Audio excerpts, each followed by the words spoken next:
Bismillahirrahmanirrahim. Assalamualaikum warahmatullahi wabarakatuh. Alhamdulillah.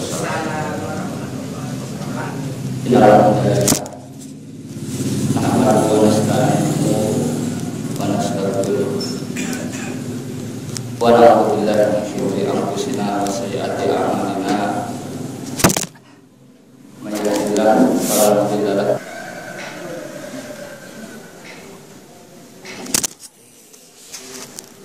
Alhamdulillah, pada pagi hari ini kita insyaallah akan melanjutkan kajian kitab Al-Minhaj. Kita masih di Kitabul Iman. Babnya yaitu bab ad-dalili ala dukhul tawaifi minal muslimina al-jannata bi ghairi hisabin wala adabin. Bab dalil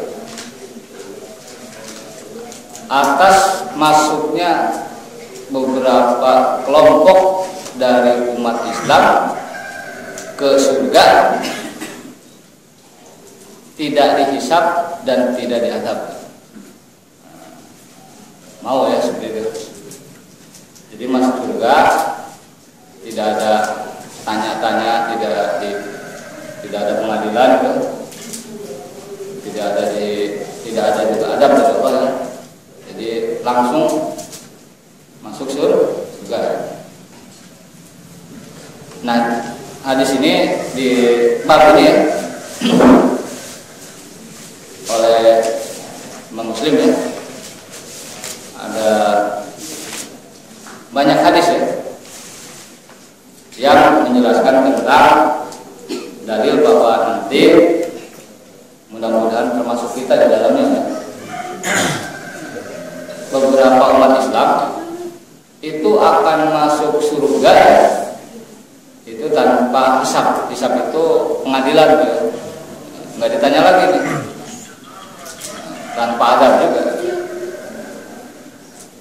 Nah, dalam bab ini kita akan sebutkan ya. Ya, kita akan sebutkan. Yang pertama adalah hadis bab. Hadis utama di bab ini. Kemudian kita akan sebutkan juga redaksi-redaksi di periwayat lain yang ada di Sahih Muslim.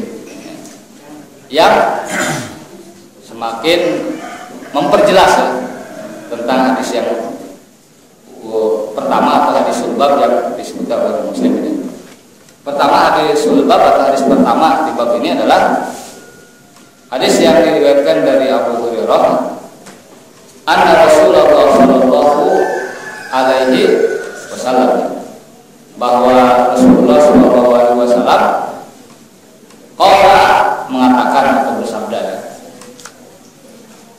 yadkhulu, akan masuk min ummati, dari umatku. Min di sini adalah ditab'in, sebagian umatku, tidak semuanya. Masuk apa? Al-jannata, surga. Nah, disinilah kita akan lihat berapa sebagian itu dari umat Nabi Muhammad yang akan masuk. Sab'una alfan, 70.000. Banyak atau sedikit? Sedikit ternyata ya. 70.000 sedikit. Kalau dihitung dari umat Nabi Muhammad ya. Sejak apa?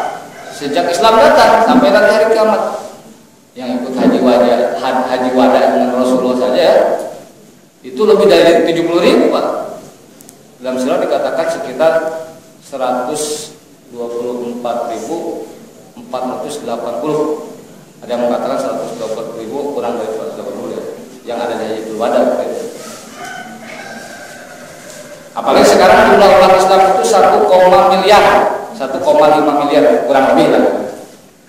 Berarti kalau untuk sekarang aja nih 70.000 dibanding dengan 1, miliar umat Islam berapa persen? Nah, itu sendiri lah. Nah, iya. Berarti peluangnya sedikit. Ya memang masuk surga itu tidak gampang gitu. Terutama yang lewat ini. Kalau masuk kampus itu Ustaz Ihsan namanya apa? Jalur apa? Oh, itu nggak tahu lah jalur itu. Enggak, maksudnya masuk kampus yang bagus ya kampusnya UI lah kan. Tapi tidak pakai tes ya. Nah, langsung lah gitu. Nggak tanya-tanya kamu masuk udah. Fakor dulu seorang laki-laki berkata mengenal Rasulullah seperti itu kan, dia bertanya-tanya nih, ya Rasulullah, wahai Rasulullah, ud'ullaha an yaj'alani minhum. Ya Allah, ya Rasulullah, berdoa kepada Allah agar Allah menjadikan aku minhum, termasuk yang 70.000 itu. Kemudian Rasulullah mengatakan, berdoalah Rasulullah, Allahumma ja'alhum minhum, ya Allah jadikan dia termasuk mereka itu yang 70.000 masuk surga tanpa adab dan tanpa hisab. Kita tahu yang namanya doa Rasulullah itu apa? Mustajab. Summa qama akhar, kemudian berdiri lagi yang lain, seorang laki-laki ya. Faqala, dan berkata, ya Rasulullah, wahai Rasulullah, ud'ullaha an yaj'alani minhum. Berdoalah kepada Allah agar dia Allah menjadikan aku termasuk dari 70.000 itu. Qala, apa jawab Rasulullah? Sabaqaka Ukasyah. Wah, jatahnya sudah diambil Ukasyah. Jadi yang laki-laki yang pertama yang didoain oleh Rasulullah siapa namanya? Ukasyah. Jadi berdasarkan redaksi hadis pertama ini, Pak ya, Bu, sudah ada yang dipastikan dapat jatah 1 dari yang 70.000 itu. Berarti tinggal sisanya 69.000. Ah, itu. Ya masih ada lah, lumayan lah gitu kan. Masih ada ya. Itu hadis pertama ya, redaksi pertama. Di redaksi lain, di redaksi lain sama dari Abu Hurairah yang sama. Dia mengatakan, sami'tu Rasulullah sallallahu alaihi wasallam, saya mendengar Rasulullah sallallahu yaqulu, bersabda, mengatakan sama ya. Yadkhulul jannata, isinya sama tapi redaksinya agak beda Bu ya. Akan masuk ke surga min ummati, dari umatku, zumratun. Zumrah itu ini beberapa kelompok lah. Sekumpulan. Hum sab'una alfan, mereka itu 70.000 sama ya. Cuma tambahannya adalah tudi'u wujuhuhum idha'atal qamar lailatal badri.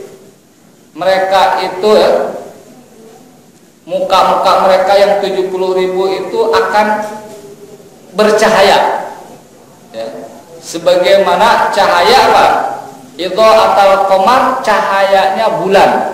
Lailatul Badri, di malam purnama. Nanti tapi ya, berarti nanti kalau di akhirat itu ada sekelompok kaum muslimin yang wajah mereka itu bersinar seperti apa? Bulan. Di bulan purnama, mereka lah yang mendapatkan keutamaan masuk surga tanpa adab dan tanpa hisab. Nah, ini tambahannya. Di redaksi lain, di redaksi lain ya. Nah, kalau di redaksi lain ya, ini bukan dari Abu Hurairah, ini dari Imran. Dari Imran kalau dari selain ya, salah seorang sahabat Rasulullah Shallallahu Alaihi Wasallam. Apa kata dia? Qala, Imran ini berkata, qala Nabiullah, Nabi Allah bersabda, yadkhulul jannata min ummati sab'una alfan bighairi hisab. Ada 70 akan masuk ke dalam surga dari umatku 70.000 tanpa hisab, tanpa pengadilan. Nah, cuma di sini apa yang membedakan? Qalu, mereka ya, para sahabat bersabda, Waman hum ya Rasulullah, yang 70.000 itu siapa saja? Nah, disebutin kalau sini nanya ya sahabatnya, itu siapa saja ya Rasulullah? Disinilah kita akan mendapatkan faedah dari redaksi yang diriwayatkan oleh Imran. Apa? Sifat-sifat yang 70.000 itu. Oh, kalau Rasulullah mengatakan yang 70.000 yang masuk surga tanpa pengadilan dan tanpa siksa itu adalah umul ladina la yaktawun, mereka yang tidak menggunakan al-kait. Kait itu apa? Terapi pengobatan dengan cara dibakar oleh api. Pernah dengar? Ya pokoknya begitu, kait. Umul ladina la yaktawun. Pertama itu. Yang kedua, walayastarun, yaitu mereka yang tidak pernah minta diruqyah. Wah, itu udah kalau pernah minta diruqyah udah harapannya. Tapi tenang dulu, masuk surga itu bukan hanya lewat yang 70.000 kuotanya, ada kuota lainnya. Nah, ini kita yang belum diruqyah beruntung ya bisa dapat ini nanti ya. Kemudian yang ketiga, wa ala rabbihim yatawakkalun, dan atas Tuhan mereka bertawakal. Apa itu bertawakal? Sebenarnya ada penjelasannya dikutip oleh Imam Nawawi, tapi secara umum tawakal itu berserah diri kepada Allah, percayalah kepada Allah. Sama seperti tadi, ukasa berdiri, kemudian ya Allah jadikan aku termasuk mereka. Kalau di sini langsung Rasulullah mengatakan anta minhum, kamu termasuk mereka yang 70.000. Nah, kalau masih ada Rasulullah, kita bisa minta ke Rasulullah ya Rasulullah jadikan 70.000. Nah, Rasulullah udah wafat kan. Tapi Bapak Ibu jangan minta ke saya juga belum dapat gitu. Kalau ada 1 jatah ya saya duluan. Kenapa? Untuk ke surga itu ya harus apa? Ini harus saingan memang gitu. Wa bidzalika falyatanafasil wasari'u ila, balapan untuk surga itu ya. Wasari'u ila magfiratin min rabbikum wa jannatin ya. Jadi harus balapan ke surga. Memang orang kalau ke surga itu jarang yang balapan tuh. Ya. Kalau balapan tuh mau nonton takut nggak dapat tiket, balapan ngantri ya. Belanja iPhone 6 itu sampai ngantri-ngantri ya. Masuk bioskop. Nah, tapi kalau ke masjid nggak ada orang yang ngantri ya. Bahwa percaya kan kalau kita datang menjelang beberapa menit ya, adzan sholat Jumat masih dapat syarat pertama. Di beberapa masjid masih beberapa masjid mah nggak ada ya, tapi beberapa masjid masih bisa dapat ya. Karena orang jarang balapan kalau sana. Nah, kemudian ada laki-laki yang lain sama yang tadi, udah didahului oleh ukasa kamu jatah. Padahal kita tahu ya bahwa dia hidup bersama Rasulullah, tapi Rasulullah tidak mau mengabulkan Rasul. Nanti ada penafsirannya kenapanya. Jadi berdasarkan ini ada kriterianya Pak ya. Yang 70.000 masuk surga tanpa pengadilan, tanpa siksa, langsung alatun. Kalau orang Arab bilang ya, mubasyarah, langsung aja kamu masuk surga lah, nggak usah tanya-tanya. Jadi kriteria pertama tidak menggunakan metode terapi pakai api ya. Yang kedua tidak minta diruqyah, tidak minta. Yang ketiga pokoknya tawakal kepada Allah. Ini udah 3 sifat. Di redaksi lain ya ada tambahannya. Karakter ini ada tambahannya ya. Sama dari Imran juga. Apa tambahannya itu? Yaitu wala yatatayyarun, tidak tatayyur, dari kata burung ya. Maksudnya apa? Tidak tatayyur itu adalah kalau kita mau pergi nih, kemudian ada burung kita yang di rumah ya, kemudian bersiul apa namanya? Ya, mencicit ya. Wah, nggak jadilah perginya, kenapa? Ini isyarat sial katanya. Nah itu tatayyur namanya. Jadi menghubungkan suara-suara burung atau ya akan terjadi sesuatu. Gak pernah nonton film PK itu? Ya kan? Ada yang saya dan salah satu korban. Saya ingat banget ya. Dia lihat burungnya. Nah itu tatanya itu yang benar. Nah itu tatanya nggak boleh ya. Karena nggak ada hubungannya ya suara burung dengan kesialan, nggak ada. Apalagi dengan batu akik ya nggak ada. Jadi tambahannya takoyur ya. Di hadis lain, di redaksi lain masih di Sahih Muslim, cukup ya Sahih Muslim juga. Kalau di redaksi lain ya, ini agak panjang ya. Agak panjang ya, kita singkat saja ya. Yang penting tambahan redaksinya apa gitu ya. Tambahan redaksinya itu adalah Sahih Muslim masih di sini juga.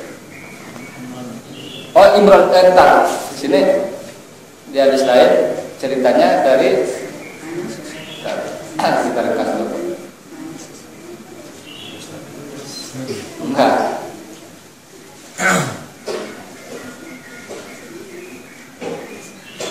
Ibnu Abbas ya. Jadi ujungnya saja mengatakan haddatsana Ibnu Abbas an Nabi qala. Nah, ini panjang ya. Pokoknya sampai pada kalimat hadhihi ummatu ma ma'ahum sab'una alfan yadkhuluna jannah. Intinya sama ya, ada 70.000. Nah, jadi ketika Rasulullah itu mengatakan ada 70.000 dari umatmu yang akan masuk surga tanpa hisab dan tanpa adab. Tapi setelah itu Rasulullah langsung masuk ke rumah gitu. Langsung masuk ke rumah. Apa yang terjadi? Sahabat pada ngerumpi, tapi ngerumpinya benar. Ngerumpinya begini. Ini yang 70.000 siapa ya? Harap-harap apa? Cemas ya. Faqala ba'dhum, sebagian mereka mengatakan bala allahum alladzina sahibu Rasulullah. Bisa jadi yang 70.000 itu yang selalu menemani Rasulullah. Mereka langsung gitu. Udah apa? Udah yakin aja mereka ya. Ngarap itu ngarap.com ya. Kalau kata Ustaz Agus tuh ngarap.com ya.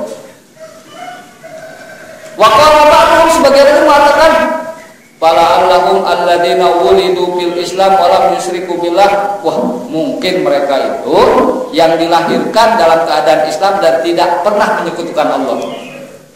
Lahir. Padahal kan sahabat sebagian itu lahir bukan dalam keadaan Islam ya.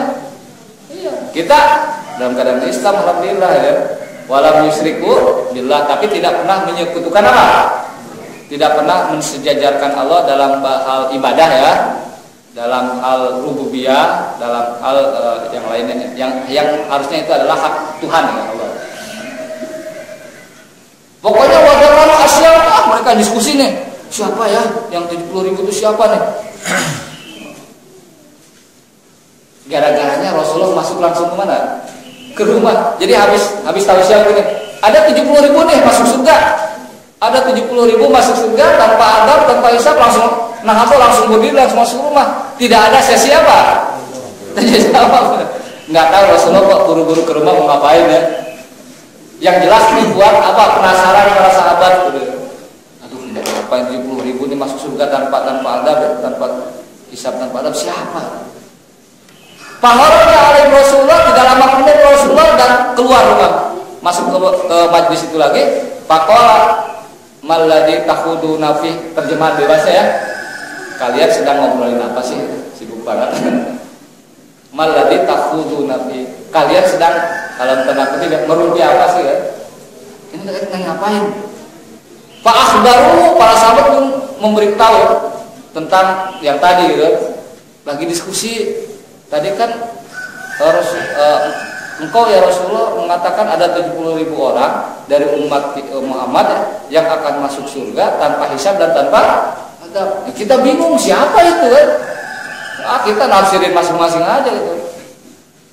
Banyaklah penafsirannya. Faqala, kemudian Rasulullah mengatakan yang 70.000 itu pertama kata Rasulullah, yaitu mereka yang tidak meruqyah. Kalau tadi kan tidak minta di ruqyah. Ini semakin susah juga ya. Yang minta di ruqyah nggak dapat jatah. Yang meruqyah, nah ini kalau yang meruqyah berarti ya yang punya rumah ruqyah itu susah juga. Besok-besoknya habis mendengar hadis ini nggak bubar sih karena udah terlanjur gitu. Udah terlanjur karena masih ada pintu surga yang lain ya. Lewat puasa kan bisa masuk pintu surga royal, tenang aja. Tapi kan ini istimewa banget, masuk surga nggak ditanya-tanya sama malaikat ya. Jadi pintu surga masuk. Kemudian bingung ya, kok nggak ditanya? Udah masuk aja lah kata. Kok nggak ditanya? Kemudian apa tambahannya? Tambahannya ya nggak ada, itu aja. Sama sih, wala yastarqun, tidak minta diruqyah, wala yatatayyarun, tidak tatayur. Berarti kesimpulannya ada berapa sifat?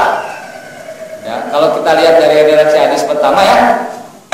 Pertama, tidak menggunakan pengobatan terapi pakai api ya, kayak ini. Yang kedua adalah mereka yang tidak minta diruqyah. Yang ketiga adalah yang berserah diri kepada Allah. Yang keempat tidak tatoyur, ya tatoyur. Yang kelima tidak meruqyah, ya, tidak diruqyah dan tidak minta diruqyah dan tidak meruqyah. Ini semua. Bagaimana penjelasannya? Kita lihat penjelasan dari Al-Imam An-Nawawi, karena kita ngaji kitabnya, ngaji kitab Al-Minhaj ya. Kata Al-Imam An-Nawawi ya, bahwa sampun alfan 70.000 itu sudah dikurangi satu sama ukasa ya, sudah jatahnya sudah diambil satu, sudah pasti ya. Adalah bentuk dikatakan sini fihi admun ma'akumullah subhanahu wa ta'ala bihi nabi. Jadi katanya ini adalah salah satu dalil bagaimana Allah sangat mengagungkan Nabi Muhammad dengan memberikan kuota khusus ya, yang 70.000 itu. Kalau umat lain nggak ada yang begini selain Nabi Muhammad ya. Hanya umat Nabi Muhammad. Nah, kuota khusus. Nabi Musa nggak ada, Nabi Isa nggak ada, nggak dikasih kemuliaan ini. Bahkan menurut Imam An-Nawawi, waqad ya, dalam hadis ini dikatakan sab'una alfan ma'akuli wahidin minhum sab'una alfan. Ini semakin membuka optimisme kita. Di riwayat lain dikatakan yang dimaksud 70.000 itu katanya 70.000. Nah, ada 70.000 masuk surga nih. Masing-masing dari 70.000 itu bawa lagi 70.000. Berarti berapa? 70.000 kali berapa muncul angkanya? Betul ya? Berarti lumayan banyak ya. 4 juta sekian ya. Tapi kalau 4 juta juga, kalau dibandingkan 1,5 miliar umat Islam sekarang masih sedikit juga. Depok juga nggak terakomodasi semua yang masuk. Depok berapa? Masuk ya? Orang Depok semua masuk ya. Ya. Nah ini kata Imam An-Nawawi. Kemudian ya 498 juta 460 juta 90 juta. Ada udah dihitung bagus. Ya kita yakin aja, kita kan ingin ada peluang. Betul ya? Setengah M ya, hampir. Ya lumayan lah. Dapat lah. Tapi udah pernah diruqyah? Pernah diruqyah? Pernah meruqyah enggak? Nah, sering diruqyah. Itulah. Berarti masuk surganya jangan dari sini, dari puasa aja ya. Nah, itu arayan aja lah. Nah, di sini ada permasalahan yang kedua. Ada penjelasan yang disebutkan oleh Al-Imam An-Nawawi terkait kenapa ukasah itu dikabulkan, yang lain tidak ya. Padahal kan yang lain juga minta sama. Apakah Rasulullah ini dianggap tidak adil? Nah, ini coba ditafsirkan oleh para ulama. Pertama katanya, kenapa kok ukasah dikasih yang lain tidak? Nah, Al-Qadi yang mengatakan penafsiran pertama katanya, inna rajul azani lam yakun mimman yastahiqu tilkal manjilah wala kana bisifati ahliha bi khilafi ukasah. Rasulullah tahu. Yang kedua yang minta agar termasuk yang 70.000 itu katanya itu belum levelnya dia. Kenapa? Dia tidak punya sifat-sifat termasuk yang 70.000 itu. Apa artinya? Mungkin orang tersebut pernah meruqyah atau pernah diruqyah ya, atau pernah terapi apa? Kayak pakai api ya. Ya nggak masuk kan. Atau mungkin dulu pernah tatoyur kemudian tobat, kita juga nggak tahu gitu. Pokoknya tidak termasuk orang yang eligible ya, apa yang memenuhi syarat ya, yang memenuhi syarat untuk masuk yang 70.000. Itu penafsiran pertama. Ada juga yang menafsirkan balakana munafikon, orang munafik gitu. Jadi yang kedua yang minta agar termasuk yang 70.000 adalah orang munafik. Dan Rasulullah ya kalau menyebutkan orang munafik itu dia itu tidak pernah secara apa terang-terangan ini munafik loh, enggak. Dia kadang-kadang dengan sebuah perlakuan khusus ya, treatment khusus atau dengan isyarat ya. Termasuk di sini kan isyarat ya. Pernah ya ketika itu ya Rasul munafiknya namanya Abdullah bin Ubay bin Salul ya. Itu sama Rasul itu layaknya siapa? Layaknya umat Islam, bukan munafik. Sehingga membuat beberapa sahabat kesel. Sehingga ada yang mengatakan Rasulullah, biarkan saya, bahkan anaknya Abdullah bin Ubay itu kan muslim ya, mengatakan ya Rasul, biarkan saya membunuh bapak saya. Kata Rasulullah, jangan. Apa kata orang nanti Muhammad membunuh sahabatnya? Nah, jadi Rasul itu ingin memberikan pesan kepada kita ya, bahwa yang namanya munafik itu, orang munafik itu gini Bu, pura-pura Islam ya, zahirnya Islam, hatinya benci Islam, itu munafik ya. Nah itu diperlakukan sebagaimana orang Islam layaknya, kecuali kalau dia secara terang mengatakan saya kafir loh, deklarasi konferensi pers dengan ini saya mengatakan saya telah keluar dari Islam. Nah itu kecuali kalau begitu terang-terangan. Kalau orang munafik nggak begitu, pura-pura Islam. Nah jadi yang kedua itu kata Rasulullah, ini orang munafik. Jadi jelas, cuman penafsiran ini orang munafik adalah menjadi tidak tepat juga ya. Kenapa? Pertanyaannya memang sahabat lain nggak minta juga gitu. Ya kan? Kenapa hanya ukasa saja? Nah ini jadi pertanyaan juga. Kenapa? Kita juga menjadi bertanya. Di situ ada Abu Bakar kan? Nggak tahu juga. Ada Umar kan? Nggak tahu juga. Biasanya kan sahabat kalau bab surga kan berebut ya. Tapi kenapa di situ? Atau mungkin karena bab sesi pertanyaannya terbatas gitu. Hanya dua orang gitu. Kata moderator 2 orang aja yang nanya ya. Atau mungkin juga ini banyak kemungkinan yang tidak ada Imam Nawawi ya. Ketika yang kedua mengatakan ya Rasulullah doakan saya termasuk yang 70.000, kemudian Rasulullah mengatakan wah sudah terdahulu luka senjatanya. Kemudian sahabat jadi takut, nggak pede kan? Jangan lagi nanya nanti malah diponis nggak dapat gitu. Bisa jadi ya. Bisa jadi kan setelah yang kedua yang nanya ternyata tidak dapat ya, yang lain jadi takut gitu kan. Abu Bakar nggak nanya nanti malah nggak jelas, jadi jelas itu nggak dapat ya. Nah, tapi beruntung ukasa. Ada beberapa sahabat ya yang memang pada Rasulullah secara eksplisit ya, secara jelas Bu ya, secara terang-terangan dia termasuk penduduk surga. Selain ukasa di antaranya siapa? Bilal ya. Nah, kita tahu terompahnya aja sudah ada di mana? Surga. Bilal tuh udah santai dia. Ya, kita nggak santai. Kenapa? Kalau kita pikir-pikir tujuan hidup kita itu akhirnya kan muaranya hanya surga dan neraka. Di dunia boleh susah ya, boleh susah, boleh banyak hutang gitu, boleh ya pokoknya banyak penderitaan. Tapi di akhir kita tidak boleh karena itu ujung akhir hidup kita. Ya, itu yang penting Bu ya. Kemudian penafsiran yang kedua, kenapa?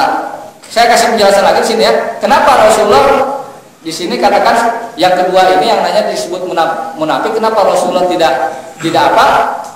Tidak menyebutkan kamu munafik enggak? Ya, karena karakter Rasulullah seperti itu. Tidak mau mempermalukan orang di depan apa? Itu karakter Rasulullah. Kemudian wakilah. Nah, kata Imam An-Nawawi ya. Qad yakunu sabaqauka sabi wahid anahu yujabi waladnya sudah dikadahar. Kata penafsiran yang ketiga yang ketiga ini mencoba memberikan satu perspektif, cara pandang yang lain, mengatakan begini, bisa jadi ketika ukasa mengatakan ya Rasulullah berdoa kepada Allah akan jadikan aku termasuk 70.000. Kemudian Rasulullah berdoa, datang wahyu, kata wahyu tersebut ini ukasa dikabulkan. Kemudian yang kedua, minta Rasul akan doa, kata Wahyu, jangan berdoa, dia nggak akan dikabulkan. Jadi yang kedua, Rasul tidak memberikan apa? Harapan palsu. Jadi mendingan langsung aja buat kamu bukan termasuk 70.000. Karena apa? Rasulullah sudah dapat wahyu, ini yang kedua nggak bakal dapat gitu. Tidak PHP ya? Apa PHP? Memberi harapan palsu ya. Karena apa?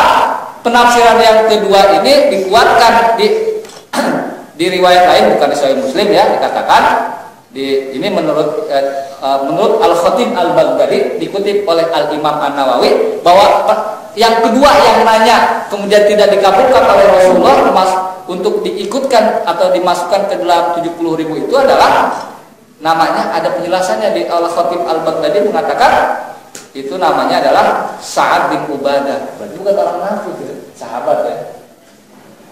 Mungkin ya ini sahabat kan punya masa lalu juga ya. Mungkin dia pernah tatoyur gitu kan. Nah, jadi intinya yang kedua ini memang beragam penafsiran ya. Beragam penafsiran.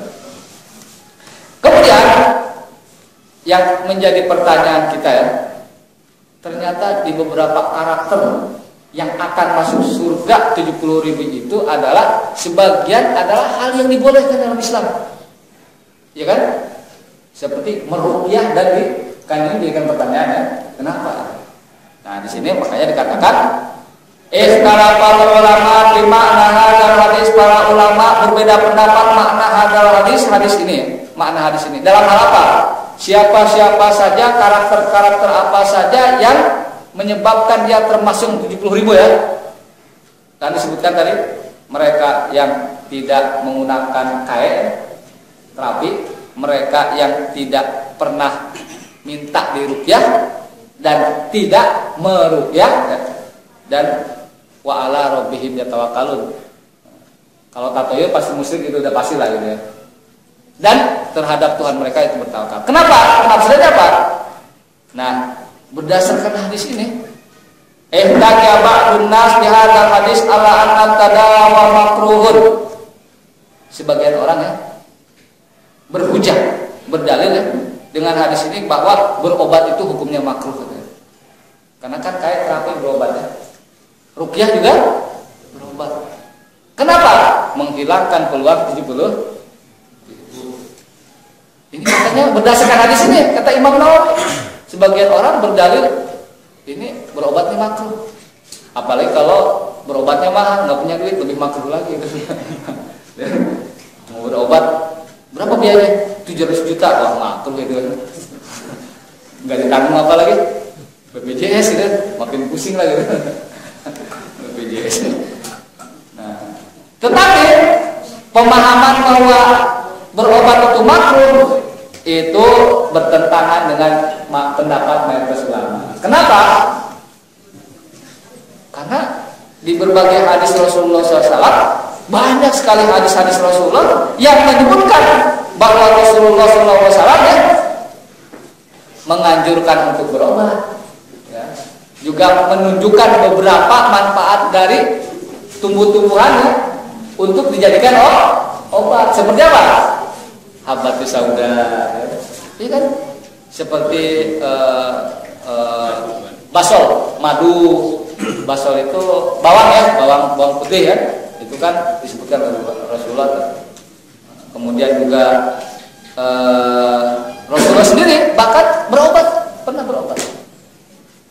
Oleh Imam Umar mengatakan, wa bi anna sallallahu tadawa. Bahkan menurut Aisyah, Rasulullah bikasrati tadawi, Rasulullah banyak berobat. Ya. Banyak berobat ya. Kemudian juga tentang ruqyah.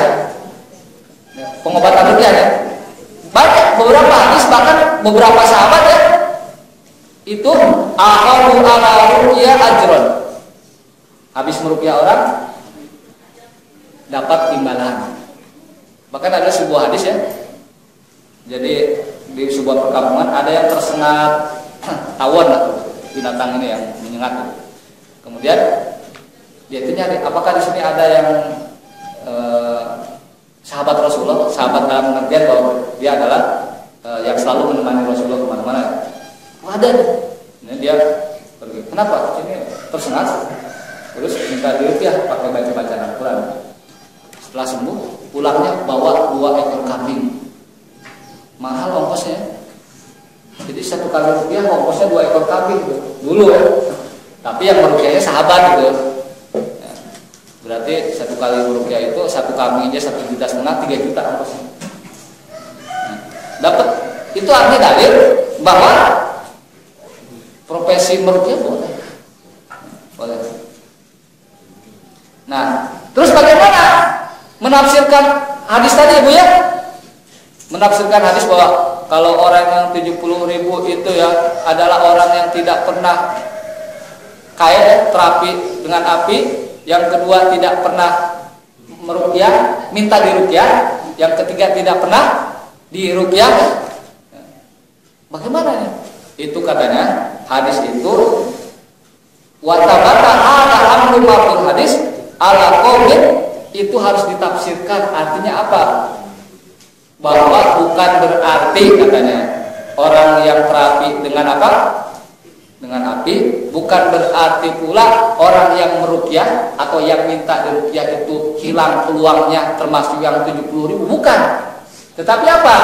Mereka yang meyakini bahwa dengan cara pengobatan terapi atau dengan cara ruqyah itu yakin bahwa dengan ruqyah dan obat itulah mereka akan sembuh tanpa yakini bahwa itu adalah menyembuhkan siapa? Nah, ini katanya penafsirannya. Boleh juga sih ya. Menenangkan bagi yang pernah diruqyah. Ya kan? Menenangkan yang pernah diruqyah dan pernah meruqyah. Tapi memang betul juga. Walau artinya apa? Mereka meyakini sepenuhnya bahwa yang namanya orang itu sembuh bukan karena terapinya, bukan karena obatnya, bukan karena ruqyahnya, tapi pada hakikatnya sepenuhnya yang punya otoritas untuk menyembuhkan siapa? Nah, kalau punya keyakinan ini insya Allah masih punya peluang, termasuk yang berapa? 5 miliar. Nah, ini penafsirannya bagus nih. Wala yaquduna al-amru ilallah. Jadi karena ada kenapa Pak? Ini menunjukkan kepada kita ya, umat Islam itu kita ya dari sisi keimanan kita harus terbiasa ya, bahwa segala sesuatu sebab itu hanyalah sebagai sebuah proses ya yang dipahami oleh kita sebagai manusia. Tapi kita juga harus memahami pada hakikatnya semua proses itu yang menyembuhkan, yang mengabulkan, yang membuat kita sukses adalah siapa? Nah, itu harus kita yakini. Artinya bahwa segala sesuatu itu terjadi harus kita kaitkan dengan Allah ya. Nah, ini penting. Bagaimana cara terapinya? Di antaranya ya dalam segala aktivitas memang seyogianya, sejatinya ya kita harus dimulai dengan apa? Doa.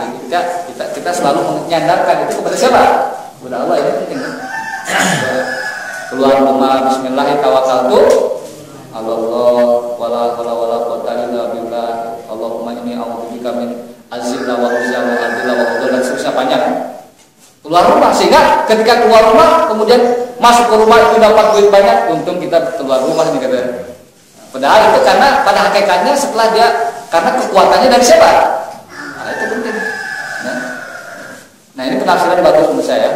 Jadi menjawab pertanyaan ya, Pak, banyak juga ustaz yang meruqyah dari mana? Berarti nggak masuk ya 70.000. Itu kalau meyakini ustaznya karena ruqyah itulah, karena ruqyah dia sembuh ya. Tapi kalau dia meyakini bahwa pada hakikatnya menyembuhkan siapa? Insya Allah dia masih punya peluang ya. Kemudian ya ada lagi yang menafsirkan ya, yang menjelaskan ya, tentang apa? Bahwa sifat-sifat yang disebutkan oleh Rasulullah tadi itu harus dipahami juga secara redaksional. Apa artinya? Dia tidak pernah terapi dengan api, betul. Tidak pernah juga meruqyah kalau sakit. Ya, kalau ada orang sakit atau tidak pernah minta diruqyah kalau sakit, betul. Ini menunjukkan apa? Bahwa orang ini menunjukkan kalau sakit dia tidak berobat. Ada yang menafsirkan begitu ya. Kalau tidak meruqyah, artinya apa? Dia level tawakalnya itu sangat apa? Sangat tinggi sehingga pantas dia mendapatkan kemuliaan termasuk yang 70.000. Nah, jadi kalau sakit nih, sakit nggak usah pakai obat, saya mau doa aja kepada Allah. Nah ini kan tinggi banget ya. Jadi levelnya kalau orang level tasawuf ya, sepi ya. Nah ada di sini sehingga ya oleh Imam Nawawi ya dikatakan wadha'ir min ma'nal hais Makhtar al-Khotobi menurut Khotobi mengatakan annaha ulai kamula taqbidu ilallah yang 70.000 itu kenapa sangat istimewa sehingga masuk surga juga nggak ditanya-tanya ya, langsung aja alatul langsung masuk ke surga karena mereka punya tingkat apa? Kesempurnaan tawakal menyerahkan urusan segalanya kepada siapa? Dia punya duit banyak Bu. Sakit nggak ke rumah sakit doa dulu. Nah yang begitu kan kalau tapi kalau begini Bu ya dia sakit nih kok nggak berobat-obat memang nggak punya duit gitu. Nah, susah juga itu disebut tawakal secara penuh ya. Kenapa nggak berobat? Nah, tawakal usut punya usut nggak punya biaya gitu. Nah ini juga susah juga kalau gitu. Tapi kalau punya duit banyak nggak beli obat nggak pergi ke Singapura ya. Nah, cukup di rumah dia berdoa dulu kepada Allah ya itu memang tawakal luar biasa ya.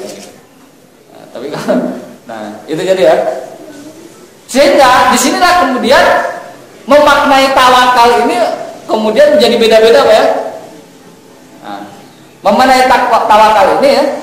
Kalau para ulama salafus saleh mengatakan makna tawakal itu katanya la yastahiqu ismut tawakkul illa ma lam yukhaliqu qalbun khairullah min sab'a aw adu. Ini makna tawakal yang levelnya tinggi gitu ya. Tidak berhak orang itu menyandang nama tawakal kecuali dia itu tidak tercampur dalam hatinya itu rasa khawatir, rasa cemas kecuali kepada sehingga katanya sampai min sibak dari binatang buas pun. Jadi kalau kita jalan ya di hutan ada apa harimau di situ ya. Ada 70 ekor harimau ya. Ekornya aja Bu berarti meninggal harimau. Pokoknya ada 70 pokoknya ada harimau lah. Dia nggak takut itu. Tawakal aja. Wah ini level tinggi. Tapi jangan juga nanti ibu-ibu habis di keragunan masuk kandang tawakal lah katanya. Jangan ya. Apalagi harimau-nya belum dikasih makan ya. Habis puasa Arafah ya. Nah, ini nggak dikasih makan udah lama ya. Jangan. Tapi katanya begitu. Kata para ulama dari topik ini. Sehingga kata siapa? Kata Al-Qadiyat. Ini kalau yang tawakal gaya gini ya. Pokoknya kalau ada binatang buas, dia jalan ya, nggak takut, nggak lari. Tawakal. Ada musuh yang siap menyerang dia, tawakal aja, hadapi aja. Nah, sehingga sebutkan sini hatta yatukasa ya pitola birizki sikot bidam sehingga dia apa? Meninggalkan cari rezeki, meninggalkan kerja dengan sikot dengan tingkat kepercayaan bidomanilah pada jaminan Allah pasti. Nah, ini levelnya udah tinggi. Beberapa ikhwah jamaah tabligh melakukan ini. Dia khurut kemana-mana ke masjid, nggak kerja kok. Tawakal kepada Allah, anak istri biarkan mereka yang mengurus Allah. Ini memang berat ya begini, berat ya. Jadi beberapa jemaah tabligh ya begitu. Ada yang memang menjadi ekses negatifnya ya, sehingga anak istrinya terlantar karena memang mereka ya kerjanya dari masjid ke masjid, bukan hanya masjid di Depok, bisa sampai keluar kota bahkan keluar. Jual rumah untuk khuruj kemana? Ke luar negeri gitu. Atau jual harta. Nah itu ada kejadian. Nah ini tawakal kata Qadibiyah yang mengatakan ini mazhabnya apa? Ashabu ilmul qulub wal isyarat, yaitu mereka adalah ba'dut mutasawwifah kalangan tasawuf seperti itu. Mereka tawakal. Nah ini pendapat pertama tentang tawakal. Kemudian ya, ada juga yang mengatakan ya, bahwa yang dimaksud tawakal itu bukan begitu. Yang dimaksud tawakal itu adalah iklam, ketahuilah Anak tawakul mahaluhu qalb. Tawakal itu tempatnya bukan kita meninggalkan kerja, bukan kita meninggalkan apa? Pengobatan, bukan. Tapi tawakal itu adanya di dalam apa? Hati, kayak niat. Jadi semacam apa? Sikap di dalam hati kita itu tawakal. Ini pendapat mayoritas ulama seperti itu. Sehingga apa? Wa amal harakah bidzohir, gerakan yang kelihatan kerja kita ya. Kita nyari obat kemana-mana, gerakan yang kelihatan ya. Itu sama sekali tidak menafikan tawakal. Nah ini pendapat yang kuat menurutnya seperti ini. Kenapa? Banyak dalilnya kalau ini. Rasulullah berobat ya, para sahabat juga berobat ya. Tawakal. Para sahabat juga kerja. Mereka punya kebun kurma. Rasulullah juga pernah kerja, ya. Tawakal. Ya. Apalagi ada satu hadis ya, ada satu sahabat Rasulullah datang ke pengajian terlambat. Sehingga apa? Pas dia markirin kudanya atau keledainya, kendaraannya itu nggak diikat karena buru-buru. Kata Rasulullah, kenapa kendaraan kamu nggak diikat? Ada saya baca di Fiqh Sunan. Kata sahabat tersebut, ya Rasulullah saya tawakal kepada Allah. Nggak begitu. Ikat dulu kendaraannya, baru tawakal. Kerja dulu, baru tawakal. Berobat dulu, baru tawakal. Kunci dulu rumahnya, baru tawakal. Jangan kita menganut madhab sufi ya. Keluar rumah udah nggak usah dikunci, kalau perlu pintunya dibuka aja ya. Nah ini kok ngetes tawakal itu tawakal salah kaprah, ditulisin di depan rumah ya. Para rumah ini tidak dikunci dan tidak diawasi oleh CCTV. Kami hanya tawakal kepada Allah. Ada tak pencuri, wah ini enak kalau begini nih, nggak usah kerja keras ya. Nggak usah keringatan gitu. Nah ini salah kaprah tawakal seperti itu. Ini tawakal yang kedua, inilah yang kemudian yang banyak dianut oleh para ulama seperti itu. Nah itulah beberapa penjelasan ya. Jadi intinya bahwa memang kalau kita lihat pesan, kalau kita nggak tangkap ya pesan-pesan gambar utama dari sifat-sifat itu, atau pesan utama dari sifat itu, memang intinya adalah mereka yang sepenuhnya bertawakal kepada siapa? Allah. Yaitu pendapat yang kuat kita sudah sebutkan, tawakal tempatnya di dalam hati ya, hati. Jadi tidak menafikan usaha kita ya, tidak menafikan pengobatan kita seperti itu. Nah itulah mungkin yang dapat kita sampaikan. Mudah-mudahan kita termasuk yang 70.000 itu ya. Sebelum tutup silakan kalau ada hal yang mau ditanyakan.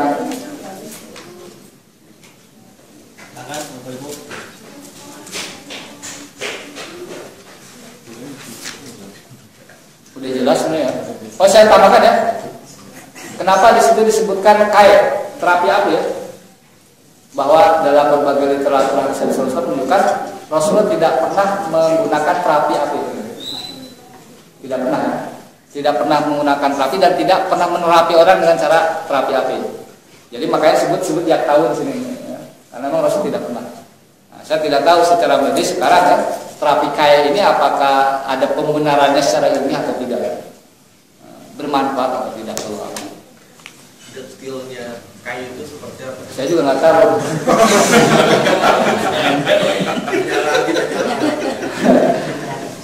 Mungkin kalau aktivis pengobatan herbal dia tahu pasti ada kayu. Jadi pakai api gitu, gimana gitu nggak tahu. Tapi yang saya tahu ada juga yang kelapa dibakar. Tapi kan kelapanya kelapanya bukan apinya. Saya juga atau terapi kayak itu kalau kita bisu ya, kemudian pakai lilin biar matang gitu ya. Kita nggak tahu. Jadi memang seperti itulah, kayak itu ada dalam tradisi pengobatan Arab kuno ada. Yang ternyata saya pernah lihat juga di beberapa klinik herbal itu ada. Biasanya kan hijamah apa? Bekam, ya kan? Ya ada terapi kayak di bawahnya ada biasanya tulisan. Dan ini saya nggak tahu bagaimana mekanismenya, bentuknya saya betul-betul nggak tahu ya. Tapi memang kalau di googling mungkin ada ya, ada ininya apa penjelasan lebih banyak. Sayangnya sebelum bisnis saya belum sempat googling tuh kayak itu. Jelas ya? Iya. Yang pertama kan tadi aku bilang juga terkait kuota masuk surga kan banyak dari pintu mana? Iya betul. Tanya apakah dengan 70.000 itu mungkin ada juga orang yang puasa di situ, ada orang yang jadi double dapatnya ya? Apakah dia akan masuk ke jatah yang mana gitu ya? Atau dikasih jatahnya orang lain ini jatahnya. Memang ya kita memang harus selalu antusias kalau membahas bagaimana cara masuk surga, karena memang tujuan kita itu akhirnya kesana juga ya. Saya tidak tahu ya, misalkan dia dapat jatah juga dari pintu Al-Royan, dia dapat jatah juga karena dia mati syahid, dia dapat jatah juga termasuk 70.000. Tapi ada satu hadis ya, bahwa ada orang nanti akan dipersilakan untuk masuk surga min aina, dari pintu mana yang dia inginkan. Mungkin termasuk orang yang mendapatkan keutamaan seperti itu. Mungkin kalau ditanya begitu, dan pintu mana yang ingin dapat ingin masuk ke dalam surga, kita akan jawab pintu yang paling cepat. Ya. Dan saya belum sampaikan ya hadis di sini bahwa pintu surga itu luasnya ya, antara kota Mekah sampai kota Hijaz yang ada di Damaskus. Pintunya aja segitu luasnya. Itu sekitar kalau perjalanan pesawat 1,5 jam lah. Nggak mungkin mendekat. Ya maksudnya gitu. Jadi maksud saya kalau di hadis ini saya lupa, bahkan di hadis ini ya, di redaksi lain, di hadis redaksi ini saya lupa ngasih tahu juga. Nanti mereka itu yang 70.000 itu akan masuk surga barengan. Jadi yang tidak akan masuk surga yang paling depan, kecuali yang belakang sudah masuk. Kan heran, kok bisa begitu? Berarti pintunya di hadis Sahih Muslim juga sebelum ini. Ini pernah dibahas. Pintu surga itu adalah antara jarak kota Mekah sampai ada satu kota yang namanya di Damaskus ya, Syria. Berarti kan jauh itu. Pintunya luar biasa sekali. Jadi pintunya aja. Jadi jangan khawatir pintunya itu apa macet ya. Sehingga seperti melempar apa? Jumroh. Enggak. Ya, itu pintunya luas, senang aja. Itu baru pintu untuk yang 70.000 tuh. Berarti surganya gede ya. Memang surga itu adalah arduhas samawati wal ardh, seluas langit dan. Jadi surga itu seperti gini, seluas langit dan bumi. Wasari'u ila maghfiratin min rabbikum wa jannatin arduhas samawati wal ardh. Jelas. Jadi yang membayangkan nanti di surga itu adalah seluas langit dan bumi, ada kelas-kelasnya. Mungkin ada kelas yang rumah sederhana, yang klaster, ada yang luar biasa. Yang paling tinggi Jannah Firdausul A'la ya. Mungkin aja kita bertetangga dengan siapa? Dengan Rasulullah. Atau mungkin jauh perumahan kita di Pondok, itu Rasulullah di mana di surganya. Ya karena memang ya beda lah kualitasnya ya, Rasulullah dengan sahabat dengan kita seperti itu. Kecuali ya kalau pemahaman surganya pemahaman surga orang-orang Syiah itu mengerikan ya. Orang Syiah itu selain tanah sucinya Madinah dan Mekah, mereka menganggap bahwa Qum itu tanah suci mereka. Di antara fatwa mereka ya, orang jadi katanya kalau kita tinggal di Qum itu mereka punya kuota khusus, ada masuk surga khusus untuk penduduk Qum. Ada tuh di fatwa-fatwanya. Ada ya. Nanti kalau kita mau bahas Syiah seru. Serunya apa? Lucu-lucu ya. Banyak yang lucunya. Yang lucunya adalah barang siapa yang berziarah ke makam Imam Husain, seolah-olah dia berziarah ke menemui Allah di singgasana di Arsy. Ngarang. Terus ada lagi fatwa mereka bahwa tanah kuburan Imam Husain ini adalah obat segala penyakit. Obat segala penyakit. Iya, Imam Husain. Kalau nggak salah di Irak kan makamnya. Bagi kita dia orang soleh sebenarnya. Cuman yang mengkultuskannya orang Syiah dianggap sebagai imam kedua ya. Setelah Ali bin Abi Thalib. Jadi kenapa saya menyebutkan orang Syiah itu aneh-aneh, karena sekarang ini kan geliat melayani ya. Mungkin Ustaz Desa mungkin perlu juga dikasih semacam pengetahuan umumnya tentang Syiah ya, ibu khususnya. Karena ini banyak yang tertipu Bu ya. nanti ibu nih kalau ada yang ngajak ya, yuk pengajian kemana? Ya kita mencintai ahlul bait Rasulullah. Nah ini harus curiga ya. Ya, iya betul bahwa kita ini mencintai ahlul bait. Ahlul bait itu keluarga besar Rasul ya. Tapi secara keseluruhan bukan dipilih-pilih. Orang Syiah mengakui yang namanya Aisyah itu adalah istri siapa? Rasulullah. Berarti keluarga Rasulullah bukan. Tapi kenapa orang-orang Syiah sangat benci kepada Aisyah? Sangat benci kepada Abu Bakar, sangat benci kepada Umar. Pokoknya semua sahabat murtad kecuali Ali, Salman Al-Farisi, Abu Dzar Al-Ghifari, Miqdad. Itu Syiah ya. Sehingga apa? Setelah Rasulullah wafat semua sahabat murtad kecuali yang disebutkan tadi. Sehingga apa? Al-Quran yang asli diangkat ke langit, yang ada Al-Quran sekarang itu sudah dimanipulasi oleh sahabat-sahabat yang murtad. Orang Syiah seperti itu. Nah jadi memang aneh-aneh orang Syiah ini. Syiah. Karena sekarang kan ada tokoh Syiah dari Australia ya, Tauhid ini datang ke sini ke Indonesia. Dia ingin dalam rangka tausiah hari raya Idul Qadir. Idul Qadir ini hari raya yang sangat diagungkan, bahkan lebih agung daripada Idul Fitri dan Idul Adha. Apa itu hari raya Idul Qadir ini? Hari raya menurut keyakinan mereka bahwa pada hari raya itulah Nabi Muhammad SAW menerima wahyu, dan isi wahyu tersebut mengatakan bahwa yang menjadi khalifah siapa? Nah, ini bahaya orang Syiah Bu, karena memang mereka sudah punya sekolah ya, udah punya yayasan sosial, bagi-bagi duit ada, panti asuhan anak yatim ya, pokoknya yayasan-yayasan yang nyantuni bahaya sekali orang Syiah. Padahal kita tahu karakter Syiah itu adalah kekerasan. Ya. Makanya pemerintah Malaysia Bu resmi ya, itu melarang aliran Syiah. Karena dia tahu kalau ada Syiah ribut itu. Orang Syiah itu cara mengambil kekuasaannya dengan revolusi. Kayak PKI gitu. Dia 30. Nah, ini penting bagi kita ya. Jadi harus lebih waspada Bu kalau ada orang ngajak pengajian Ahlul Bait ya.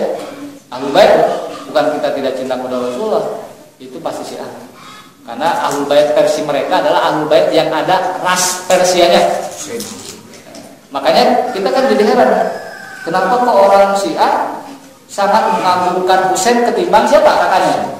Hasan. Kan anaknya bin Abi Thalib itu bukan hanya Husain ya. Ada Hasan, ada Al-Hanafi, ada yang lain. Usud punya usud. Ternyata dari anaknya Ali bin Abi Thalib ini hanya Husain lah yang menikah dengan wanita keturunan Persia. Tuh. Berarti mereka bukan mencintai Ahlul Bait, mencintai Ahlul Bait yang ada rasa Persianya. Nah, makanya kalau orang Arab tahu sejarah begitu, mereka juga dikadalin sama orang-orang Iran. Dikadalin. Cinta Ahlul Bait dong. Iya. Tapi Ahlul Bait yang mana gitu. Nah, ini penting bagi kita ya. Jadi harus waspada karena Syiah itu ya suka licik dari dan bisa menyamar ya. Takiyah, pura-pura Sunni ya. Baik, kalau tidak ada kita cukupkan mungkin ya. Oh, bukan masih ini ngebuka tentang Al-Qaeda tadi. Ada ya? Jadi ternyata udah googling dia. Kayaknya terjemahannya lebih pas dengan yang tidak menjadikan pengobatan itu sebagai sebab kesembuhan. Tadi kita sebutin ya ada.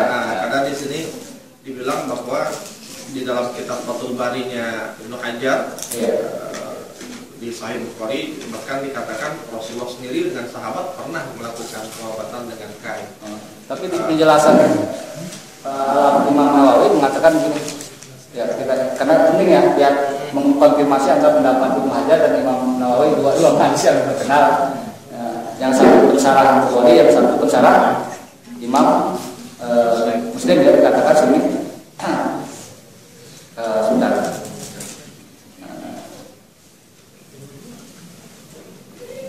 Sebelah mana ya? Yang intinya bahwa di sini ini sini nih.